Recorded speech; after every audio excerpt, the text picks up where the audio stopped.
Malgré la pluie, des milliers de fidèles se retrouvent pour la grande prière du vendredi à la mosquée de Canton.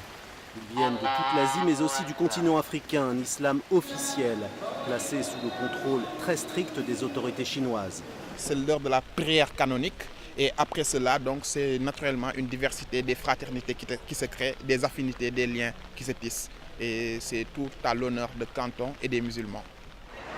Voilà pour le discours officiel, mais la réalité est bien différente à Chocolate City, la ville chocolat, pour les quelques 200 000 Africains qui chaque année viennent y chercher fortune.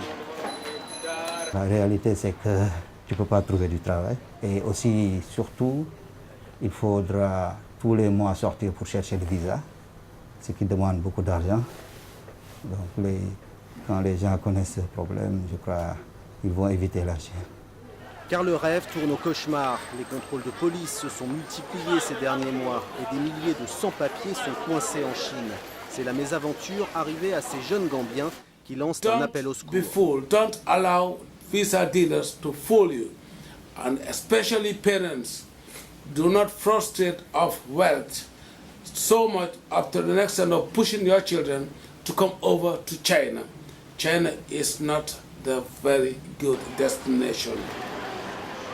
Et certains veulent toujours croire au miracle chinois. Dans les rues, les affaires continuent malgré la police, le racisme et la hausse des prix. Plus comme avant, c'est devenu cher, le dollar est devenu cher. Vraiment, le business est devenu très compliqué actuellement pour nous. Nous, on est dedans. On espère que dans l'avenir, ça va aller. La réalité, c'est que les Africains ne sont plus les bienvenus à Canton et c'est souvent loin des regards et dans la plus grande discrétion qu'ils doivent se retrouver pour prier plus librement. Here is not we are hiding, but we just don't have a right place or authorization to do it on outside. We are doing on what we trust without disturbing other people's life. That's it. Des prières et des rêves évanouis, le visage de la Chine-Afrique dans la ville chocolat.